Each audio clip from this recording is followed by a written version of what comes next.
Hello, it's a warm Sunday evening here in Accra, and this is News at 10. We're broadcasting live from Addis Ababa, and around the world we're streaming on the internet at 3news.com. You can also watch us live on your DSTV channels 279. First, let's start with the day's major news highlights.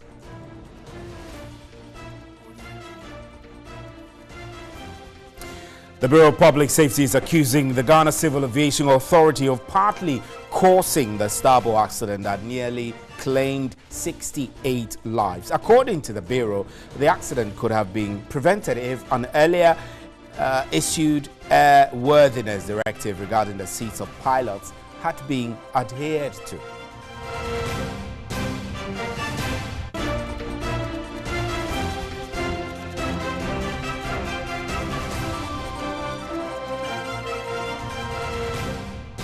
The Managing Director of the Electricity Company of Ghana, Engineer Samuel Boakye Appiah, has reassured workers of the company that they will not lose their jobs under the concession agreement aimed at bringing on board private participation in the management of the company. Engineer Samuel Boakye Appiah, who was speaking in Kumasi, said the agreement would also not precipitate increases in electricity tariffs.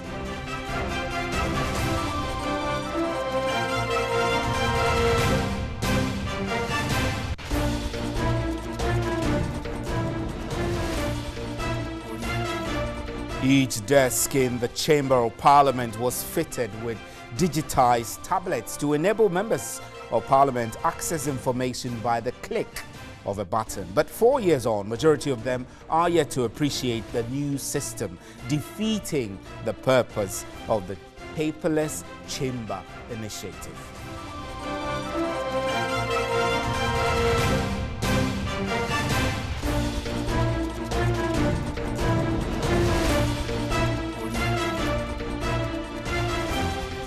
The Forestry Commission is digitizing all its operations. At a forum in Accra, the Deputy Chief Executive, John Alote, said this is to ensure efficiency, accuracy, value for money, and swiftness of service.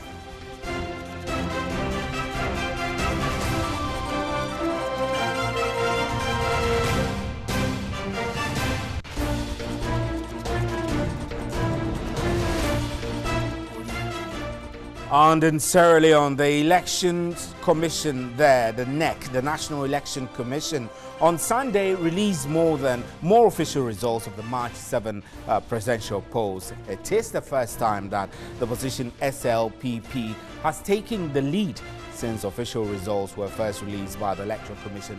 At the time of 25% results, the ruling APC was leading with over 17,000 votes, and now with almost 75% votes counted, the SLP is still leading.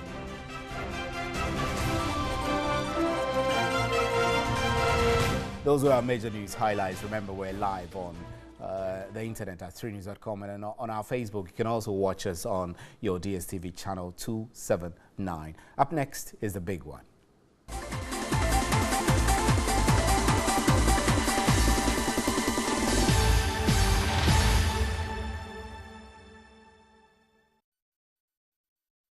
Welcome to the big one. Now, the Bureau of Public Safety is calling for fresh investigations into the Starboard accident that nearly claimed 68 lives.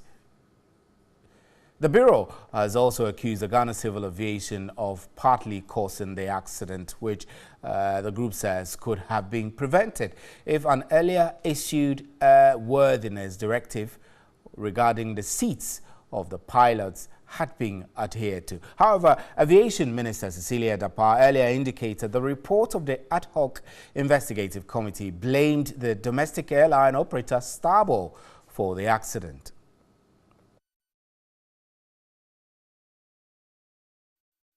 On to Skype now and speak with Nanaya Akwada, who is Executive Director of the Bureau of Public Safety, joining us.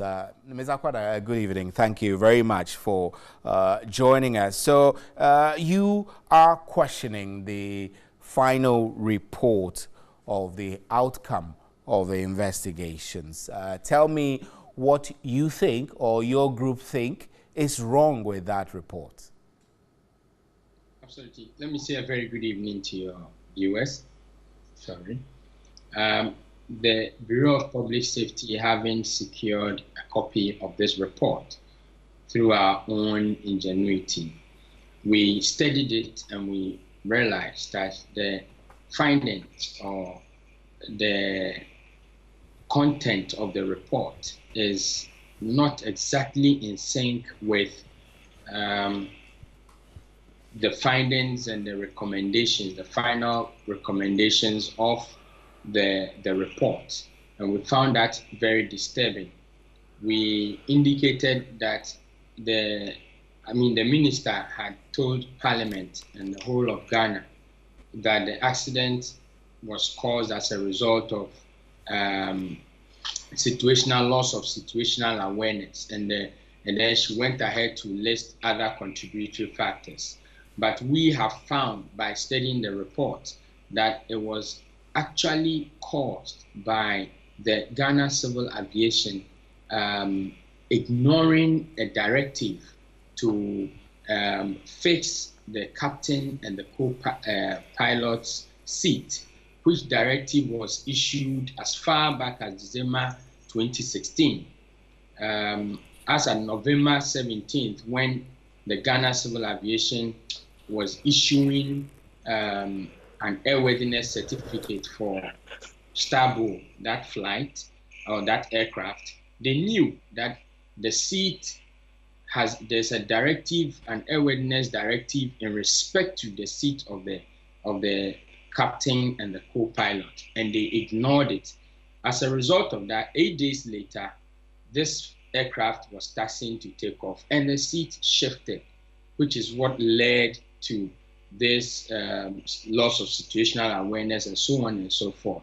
We were extremely alarmed, not because Starbow is being accused or only Starbow is being advised to take precautionary measures, but we're alarmed because the investigative committee also failed to point this out to the regulator.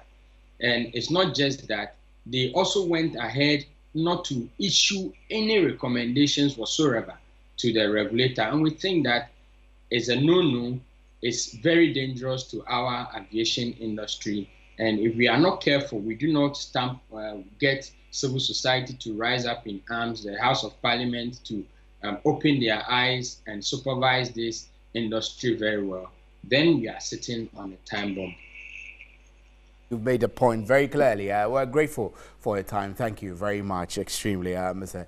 Nana Akwada is Executive Director of the Bureau of Public Safety. And I'm Stephen Ante. This is still News at 10. We're live streaming on Facebook and 3news.com. Let's use some other stories. Now, the Ghana Federation of Labour is appealing to the government to expedite action in appointing and swearing in new members of the National Labour Commission, NLC. In a letter dated 8th March 2018, Secretary General of the Federation, Abraham Kumsin, expressed disappointment over the undue delay, which he says is unhealthy for industrial peace and stability. Quickly get onto the telephone lines. Mr. Kumsin is joining us on the lines now. Good evening, sir, and thank you extremely for your time. Now, you were saying that government is less concerned about the non-existence of the National Labour Commission members. What indications make you arrive at such a conclusion? Thank you. The commission members should have been appointed in October, and it has not happened. It's 5 months now, and there are no signs of they being, appointed. And that is a serious problem for us, because there are numerous cases pending, and almost every passing day there are fresh cases that are filed at the commission. And the workers don't have the means to go to the law court to fight their cases. And it is the commission that they rely on for settlement of their grievances. And this is not happening, and it's a very serious development. And we think that the earlier government, put this commission in place, the better. Otherwise, we can't predict what will happen. Recently, we heard of Mines Workers Union taking their management to court. And this time, it is not cheap at all to resort to the law court. Very, very expensive. And even the unions are finding it very, very difficult to cope with it. How much more an ordinary worker who has been victimized and want to seek, redress. So we think that for national peace and harmony, we think that government will have to expedite action on the constitution of the commission. And you are also describing the undue delay as unhealthy for industrial peace and stability. I mean, I want to understand exactly what you mean. You've explained pretty much, but to target to peace and harmony, I can't quite figure out the connection. No, but why do we have the law courts? The law courts are there to resolve matters that could, result in, chaos and, lawlessness. And for industrial relations, we have the Labour Commission, which was set up in 2003 to make sure that disputes involving workers and employers are resolved amicably, even at no cost to the workers, because the workers don't have the means. And so if government does not attach importance to this institution, the possibility of workers, taking the law into their own hands cannot be ruled out. And we think that it is better or it is advisable for government to be really serious with dealing with this issue of the non-functioning of the commission. Right, Mr. Koomson, we're grateful for your time. Abraham Koomson is with the Ghana Federation of Labour. I'm Stephen Anti, and this is still News at 10. We'll be right back.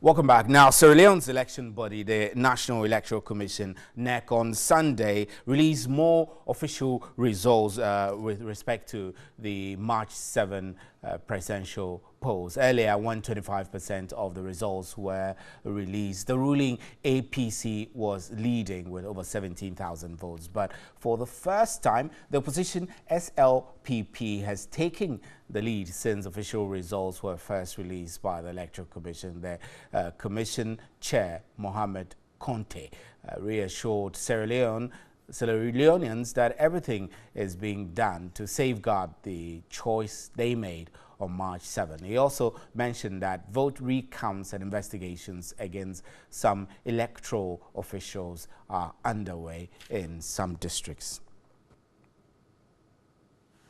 Let's quickly get onto the telephone lines. Fabian Swale is a journalist in Sierra Leone, and she's joining us now. Good evening, Fabian, and thank you extremely for joining us. So are you able to tell us what percentage of votes so far have been released by the NEC? So far, NEC has released 75% of the votes cast in total. So there's still a remainder of 25%, which we're expecting NEC to announce either tomorrow, Monday, or on Tuesday. So we're waiting on them for the remaining 25. But so far, it's only 75% of the votes that have been announced. And there has been a serious turn in the way the results were going. When they started off with the first 25%, the ruling All People's Congress was in the lead. And the other 25% that was announced, making it 50%, the APC was still in the lead, but the gap was closing in. So today, this afternoon, when NEC announced another 25%, making it 75%, the gap closed, and now the opposition, Sierra Leone People's Party, is in the lead. There's a gap of 14,919 votes. So SLPP is in the lead right now. Interesting. So with this kind of result, is there an indication that there will still be a rerun, or the rerun is still not certain? Yes, because for NEC to declare any of those parties winning, a winner, the party needs to get 55% of the total votes cast. And now with the way the gap is going, that is going to be very difficult. With the new parties, the trend is different from previous elections. New parties have not been able to secure this high amount of votes in previous elections. But in this particular election, look, NGC, for example, has 136,000 some 100 votes.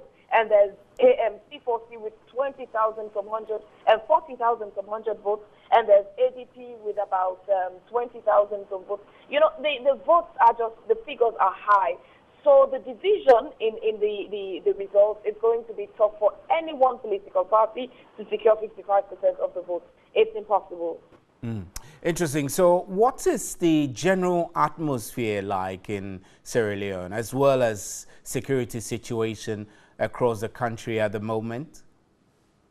The general atmosphere looks surprising, because a lot of people were speculating that the elections would bring about some amount of violence and fights here and there, but that has not been the case to a large extent. The country is safe, it's calm, people are going about their normal businesses like nothing's happening, although people are still anxiously awaiting the final results to be announced by NEC.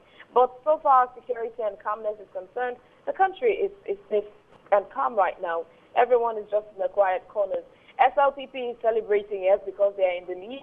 APC, I'm sure both the political parties, SLPP and APC, behind the scenes, are trying to see how best they can strengthen themselves, especially going off to the runoff. Although NEC, who is the only official institution with the authority to announce whether there will be a runoff or not, and to also announce election results, has not mentioned anything about a runoff. So basically, the aspects of runoff coming into play, the predictions are all coming. It's just with a common sense.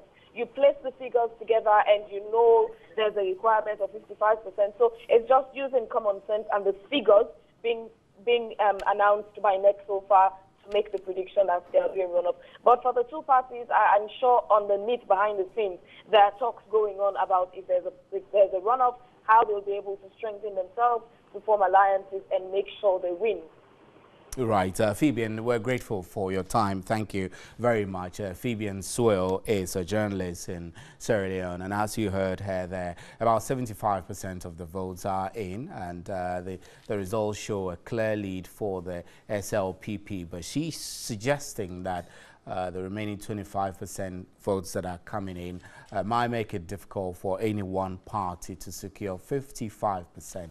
We wish the people of Sierra Leone the very best in electing their leaders for the country. Let's move on to other stories. To Ghana, President Akufo-Addo has renewed Ghana's commitment to focusing on developing opportunities in the renewable energy sector to reduce the dependency on the use of fossil fuel. Speaking at the maiden Founders Conference of the International Solar Alliance in Delhi, India, President Akufo-Addo promised Ghana will embrace solar technology to enhance prosperity, energy security, and sustainable development. With some 121 countries appreciating the idea of the alliance, 60 have agreed to the treaty, with some 24, including Ghana, having assented and ratified it to ensure that they use solar energy across the world. The first Founders Conference of the Alliance, the largest congregation, attracted some 90 countries from all over the world. The summit was aimed at paving the way for innovation and aggregation in the solar sector, whilst encouraging strong partnership to mobilize more than $1,000 trillion for investment towards capacity building measures, policy innovation, and projects by year 2030. French President and founding leader Emmanuel Macron called for renewed commitment to achieve the set target of the alliance. Indian Prime Minister Narendra Modi, who is the force behind the alliance, reiterated India's unflinching resolve to support the initiative to meet its target. President Akufo-Addo said Ghana has resolved to ensure the generation of renewable energy to enhance development. We've just demonstrated our commitment under the Paris Agreement to lower unconditionally our greenhouse gas emissions by 15% by 2030. The measure of our attachment to the Paris Agreement lies in the fact that the former president of Ghana, His Excellency John Agyekum Kufuor, was one of its co-sponsors. The summit also saw the symbolic lighting launch of the alliance to signify members' commitment to making solar energy the power of the future. And the government has refuted claims that traders and squatters around the president's private residence were giving only a week's notice to relocate. A statement signed by Information Minister Mustafa Hamid said the traders, artisans and squatters were given 6 weeks' notice by the National Security, adding drivers at a taxi rank in front of the president's residence voluntarily relocated. According to Mustafa Hamid, compensations paid for the relocation of workers around the president's home came from the president's personal resources and not from the state. The National Security is continuing with the engagement process in order to ensure that their movement is done in a manner that accommodates the welfare of citizens. Right, let's do some entertainment now. 8 months after being signed onto the Xylophone record label, the center seemed not to be holding for entertainment company Xylophone Media and their signee Stonebwoy. Unconfirmed reports suggest that Stonebwoy left the group earlier in the week but refused to return a vehicle belonging to the label. The manager in charge of signee at Xylophone, Lawrence Isiama, is alleged to have attempted to seize Stonebwoy's car on Saturday night. A giant artist like Stonebwoy needs no introduction. A giant artist like Stonebwoy is a household name in Ghana and beyond. It was all bliss as Stonebwoy joined the Xylophone family on June 15, 2017. 8 months on, things seem to have fallen apart. The center can no longer hold for the two parties. So I sent my little brother to go into my car to bring me my clothes or something so I could change or anything. They hit him on the lips, took my car key, sat in the car to speed it up. If not for my bodyguards, my security, you know, they would have driven my car away and that would have been something else. It's been weeks of speculations that Stonebwoy is not a happy man under the label and is most likely to terminate his contract. PRO for Xylophone Media, Sammy Flex, however, denied any such news. Unconfirmed reports suggest Stonebwoy eventually terminated his contract with Xylophone earlier in the weeks, but failed to return a vehicle belonging to the group. The manager in charge of signees at Xylophone, Lawrence Isiama, aka Bulldog, is alleged to have attempted to seize Stonebwoy's car on Saturday night. Reports suggest chaos broke and shots were fired at the Paloma Hotel in Accra as the artist manager allegedly attempted to seize the car keys. Stonebwoy regretted the incident in an interview granted by Joy News. We all know we're here, we saw. One, Hansen Nana Isiama brought people to attack us. As I speak, my manager, Black CD, is dealing with the situation. But why would Bulldog attack and seize Stonebwoy's car? We have to hear it from Bulldog. It's my car. I sent him to get something for me, and they attacked him.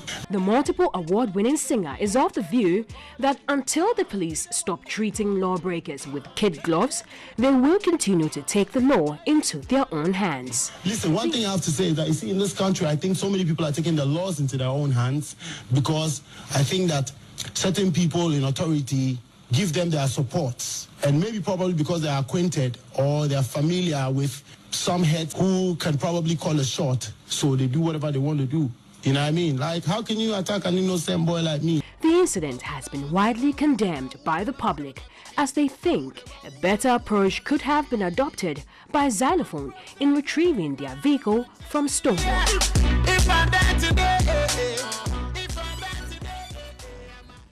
That's how we'll wrap up with news at 10. Thank you very much for staying. On behalf of the crew here, good night.